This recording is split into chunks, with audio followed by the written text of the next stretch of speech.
जो लिख दिया हम सबको मान लें। अभी दो चार गो उदाहरण आपके सामने हम पेश करेंगे। रामचरितमानस में तुलसीदास जी ने लिखा कि राजा सगर की पत्नी सुमति से 60,000 बेटा एक दिन में जन्म लिया। ऐसा कोई औरत लाइए तो लाइए ऐसा कोई औरत जो 60,000 बेटा एक दिन में पैदा कर दे। मान ले हम। लिखा रामचरितमानस में, अगस्त मुनि एक चिरुआ में समुद्र को उठा के पी गया। हनुमान जी लड़का थे तो सूरज को निगल गए। लिखा रामचरितमानस में, मास दिवस का दिवस भा मर्म न जाने को, रथ समेत रवि ठाके निशा कवन विधि हो। जब राम लक्ष्मण भरत शत्रुघ्न चारों भाई का जन्म हुआ तो पूरे अयोध्या में जन्मोत्सव मनाया गया। और जब जन्मोत्सव शुरू हुआ तो ये सूरज 1 महीना तक आसमान में खड़ा होकर राम का जन्मोत्सव देखने लगा। ये सूरज जन्मोत्सव देखने लगा और भूल गया बेचारा, डूबने नहीं गया। परिणाम क्या हुआ? मास दिवस का दिवस भा 1 महीना का 1 दिन हो गया। सूरज जन्मोत्सव देखेगा छठिहार? ना हम पढ़ लें इसको। सूरज छठिहार देखेगा? मास दिवस का दिवस भा मरम न जाने कोई। इस मरम को आदि कवि वाल्मीकि जी भी नहीं जान पाए, चूंकि वाल्मीकि रामायण में नहीं लिखाया, तुलसी कृत में लिखाया। रथ समेत रवि था के सूरज अपने मंडली के साथ रुका रह गया। निशा कवन विधि होई, रात्रि की इसका नाम है। 1 महीना तक फायदे नहीं किए। तो हम सबको मानते चले, मान ले इस बात को। रामायण में लिखा, ते बरनाया धम तेली कुम्हारा, सोपच की रात कोल्ह कलवारा, नारी मुए गृह संपत्ति नासी, माथ मुराए भय सन्यासी। तुलसीदास जी लिखे, तेली अछोप जाता है, तेली के हाथ का पानी नहीं पीना चाहिए। कुम्हार अछोप जाता है, कुम्हार के हाथ का पानी नहीं पीना चाहिए। कलवार अछोप जाता है, कलवार के हाथ का पानी नहीं पीना चाहिए। डोम अछोप जाता है, उसके हाथ का पानी नहीं पीना चाहिए। और कोल भी अछोप जाता है, उसके हाथ का पानी।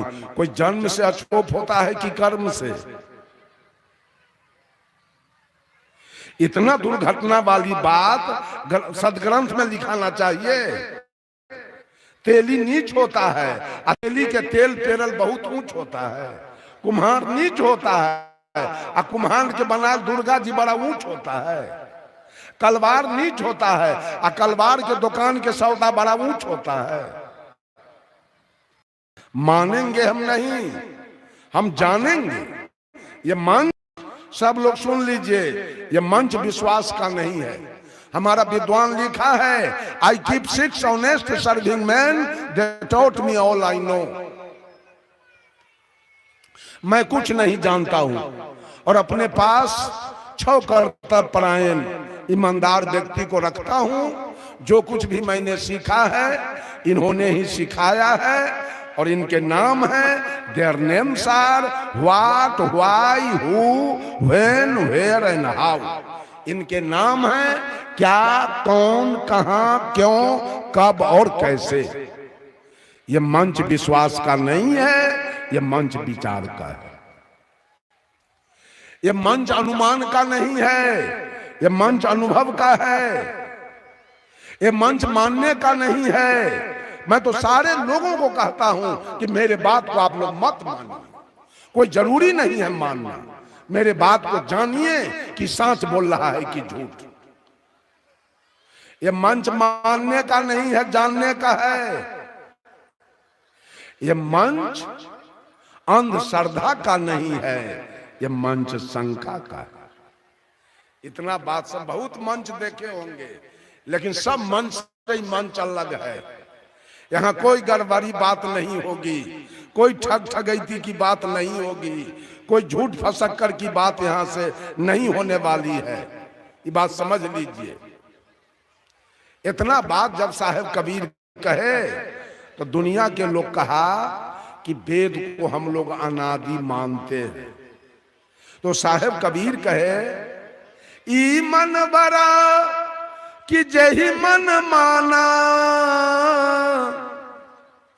कहा मन बड़ा है कि जीव? कौन बड़ा होगा? अगर जीव निकल जाए काया से तो मन रहेगा ना। तो मन आपका वेद को अनादि मान लिया, तो मन के मानने से क्या होगा? मन तो बड़ा नहीं है, जीव बड़ा है। फिर छुट्टी हो गई बात के। तब लोगों ने कहा सदगुरु कबीर से कि साहेब हम लोग राम को अनादि पार ब्रह्म परमेश्वर मानते हैं। तो साहेब कबीर ने कहा राम बरा की राम ही जाना। बोलो राम बड़े हैं कि राम के पुजारी? कौन बड़ा होगा? बड़ा कौन होगा? अगर पुजारी न रहे, अमेरिका में राम के पुजारी नहीं है, रूस में राम के पुजारी नहीं है, इंग्लैंड में राम के पुजारी नहीं है, तो राम की मर्यादा कुछ वहां है? कुछ नहीं है। पुजारी बड़ा होता है, फिर पुजारी यही है। हम तो आप लोगों से पूछना चाहते हैं कि दुनिया का मंच पर एको को पंखा नहीं दिया, गर्म से बेकल हो जाते हैं लोग।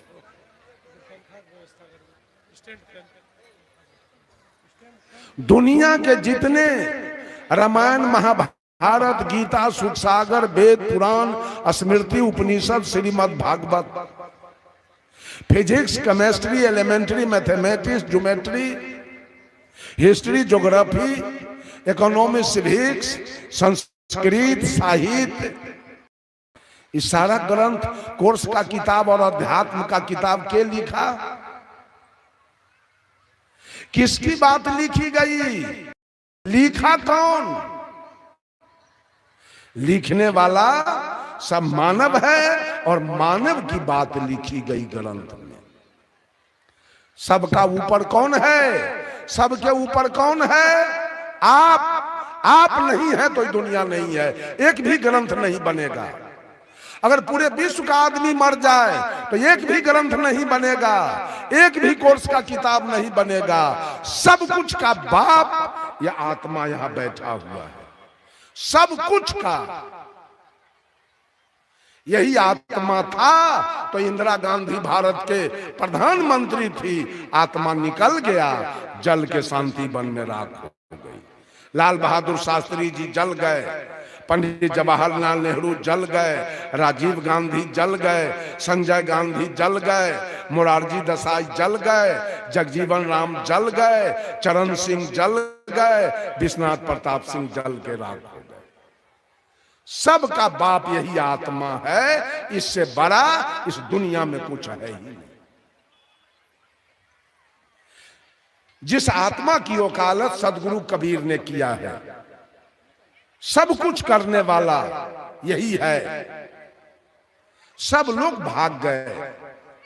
अंत में साहेब कबीर कहे भरमी भरमी कबीरा फिरे उदास। हम तो भूल गए थे। आज लोग मंत्र का जाप करता है। मंत्र का जाप करो, मंत्र का जाप करो, नाम दान ले लो, मुक्ति का मार्ग प्रशस्त हो जाएगा। मंत्र आया कहां से जिसका हम जाप करें? मंत्र कहां से आया जिसका हम जाप करें? मंत्र के बाप हम हैं कि हमार बाप मंत्र है? अक्षर के बाप हम हैं कि हमार बाप अक्षर है? के है मालिक? ये सारे अक्षर आए कहां से? तो आत्मा की आवाज है। साहब कबीर कहते हैं शब्द हमारा गुलाम है। मैं नहीं होता तो शब्द नहीं होता। शब्द हमारा गुलाम है, हम शब्द का जाप करें। इतना उल्टा पलटी धर्म धुरंधर लोग ये भोली भाली जनता को पढ़ाया है। नाम दान ले लो, नाम का जाप करो, नाम का जाप करो, तुम्हारी मुक्ति हो जाएगी। सारे लोग भोरे उठ के जाप में लगे हुए हैं। जाप से थोड़ा फायदा होगा। क्या फायदा होगा? जितना देर तक आप जाप करेंगे उतना देर तक मन आपका एक सूत्र में बंधा रहेगा। जाप के समय में मन न चोरी में जाएगा, न बेईमानी में जाएगा, न घूसखोरी में जाएगा, न दलाली में जाएगा, बंधा रहेगा। लेकिन कितना देर जाप करेंगे आप? 24 घंटा के दिन रात में जाप कितना देर कीजिएगा? ज्यादा से ज्यादा 1 घंटा, ज्यादा से ज्यादा 2 घंटा। 2 घंटा जाप कीजिएगा। और 24 घंटा के रात दिन है, अब 22 घंटा पाप कीजिए। घंटा जाप कीजिएगा, 22 घंटा पाप कीजिएगा, मेकअप कर जाएगा। दोनों हो जाएगा मेकअप। एक सुग्गा पिंजरा में बंद है और एक सुग्गा आकाश में उड़ रहा है। सीताराम का जाप कौन सुग्गा करता है? पिंजरा वाला कि आकाश वाला? कौन सुग्गा सीताराम पढ़ता है जी? पिंजरा वाला। ऊपर में जो स्वतंत्र रूप से सुग्गा उड़ रहा है, एक दिन वो सीताराम का जाप नहीं किया। और जो मन में आया सो खाया, और जहां मन में आया वहां गया। स्वतंत्र है। एक दिन सीताराम का जाप नहीं जपा। और जो सीताराम जप रहा है वो जेल में कैद है। जो भोजन दीजिए सो खाएगा, कहीं जाने का उपाय भी नहीं है। बुढ़ा करके वह जेले में मर जाएगा। सीताराम फायदा किया सुग्गा के कि नुकसान कर दिया? सीताराम पिंजरा वाला सुग्गा को फायदा किया? नहीं, फायदा नहीं किया। जाप से कोई मुक्ति नहीं होती है। ये माता बहन लोग अपना अपना बच्चा जब नादान रहता है तो एक चटनी खरीद के देती है खेलने के लिए। वो बच्चा चटनी से कब तक खेलता है? कभी मुंह में रखेगा, कभी धरती पर रखेगा, कभी उसको गुड़काएगा। कब तक? जब तक बच्चा को माँ का दूध पीने का भूख न लगे तब तक वो चटनी से खेलेगा। और जिस समय भूख आ गया तो चटनी को फेंक देगा। अब वो रोएगा, चिल्लाएगा। अब उसको कितनों हाथ में दीजिएगा चटनी, वो लड़का हाथ में नहीं लेगा, वो फेंक देगा चटनी। उसको अब माँ का दूध चाहिए। ठीक उसी तरह से इस जाप ताप है चटनी, इससे कुछ होने वाला नहीं है। अपना जपते रहिए जिंदगी। एक महात्मा जी एक सुग्गा रखे हुए थे और रात दिन उसको पढ़ाते थे, मीठू कहो सीताराम। सीताराम शाम सवेरे पढ़ते पढ़ते 12 बरस बीत गया। सुग्गा तो परेशान हो गया। ये बाबाजी कैसा है? शाम सवेरे सीताराम सीताराम पढ़ाते पढ़ाते हमारा दिमाग का स्क्रू इसने ढीला कर दिया। एक दूसरे साधु आ गए मठ पर। तो पहले वाले साधु ने कहा कि बाबा आप जाइए और जरा सुग्गा को सीताराम पढ़ाइए, अब मैं तक पंगत बनाता हूं, पढ़ा के आइए और दोनों मूर्ति पंगत करके और विश्राम में चले जाएंगे। साधु सोचा अच्छा है, हमको तो आसाने काम बताया है, हमको तो केवल सुग्गा को सीताराम पढ़ाना है। अब भारी काम तो बाबाजी अपने लिया, भोजन बनाने वाला। साधु बाबा गए, दृष्टांत है, सिद्धांत मत समझिएगा इसको। साधु बाबा गए, कहा मिठू कहो सीताराम। सुग्गा कहा रे पगला, एगो पगला तो 12 बरस से दिमाग हमारा खा गया, सीताराम पढ़ाते पढ़ाते आई तू कहां से आया है, कि सीताराम से क्या होगा। तो साधु कहा सीताराम पढ़ने से मानव भवसागर से पार जाता है। कहा चुप बेवकूफ कहां के, 12 बरस से सीताराम पढ़ते पढ़ते हम एगो पिंजरा से पार नहीं गए, आई भवसागर पार करने आया। जाते हो कि नहीं जाते हो मेरे नजर के सामने से। साधु कहा मीठू तुम्हारी बात मैं जान गया, सुन लो, तुमको कोई थ्योरी का ज्ञान दिया, प्रैक्टिकल ज्ञान नहीं दिया, आज तुमको हम पिंजरा से पार करेंगे। सुग्गा कहा तो आज तेरा सदुआई हम देख लेंगे। कहा ठीक है मैं जा रहा हूं, मैं जा रहा हूं, पंगत करके विश्राम करूंगा, और शाम में अब मैं नहीं आऊंगा, तेरा गुरु महाराज आएगा तुमको सीताराम पढ़ाने के लिए। तू वो खराम देखे हैं, तेरा गुरु महाराज खराम पहने हुए है, वो खराम पहन के आएगा, तो दूर से खटर खटर के आवाज सुन लेना, अब पिंजरा में चित होके उलट जाना, आंख दोनों बंद कर लेना, पैर ऊपर धर नीचे, 1,00,000 बार बबजिया कहे सीताराम तो एक बार भी तुम मत बोलना। कहा ठीक है जाओ। साधु चला गया। शाम में 4 बजे गुरु महाराज आ रहे थे खराम पहनकर। सुग्गा दूर से खा के अब पिंजरा जौ खोला, और सुग्गा 9-2 जाप करने से छुट्टी मिली कि मुंह बंद करने से। बहुत आदमी के मिर्गी चढ़ल है, 4 बजे भोजे में माइक शुरू कर देला। इतना अहंकार है कि लोग समझे बिन बुलायल कि हम बाबाजी हैं। हमार बात तो सुन लीजिए, हम हल्ला कर रहे हैं। अरे हमार सौदा तो रखा हुआ है, अभी ग्राहक आया है, सौदा पसार रहे हैं, ग्राहक नहीं है, चुपचाप हमारा सौदा रखा हुआ है, हम काहे बेमतलब के हल्ला करते रहे। बहुत बाबाजी के दिमाग में भूसा कसल है, कोई है नहीं, अतयो हल्ला शुरू कैले है। जो लोग जाने जो बड़की जानकार बाबाजी है। बंधुओं, इस पर विचार किया जाए, जाप पर विचार किया जाए। जाप है क्या, जाप से फायदा क्या होगा हमारा।